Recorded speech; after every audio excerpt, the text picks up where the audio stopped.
روزگار رسم فدی داری زمین گیرم نکن، ناخوشم با سیل غم درمانده و پیرم نکن.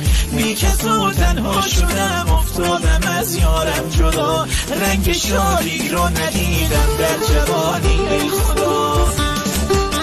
این زمونه با کس و بی کس خدا ناسازگاره، درد غربت با فقیری یا اسیری هم قطاره. راز قلبم را به آهی بر دلی بادی رسانم، آتشی شد کل دنیا را گرفت با یک اشاره. رنگ زردم فصل پاییز حال و روزم هی غم انگیز، ساقی و من تشنه هستم پکی از جامت دگری. ای دل بیچاره من جان من آواره من، غرق قاصد در سکوتی میدوا و چاره من.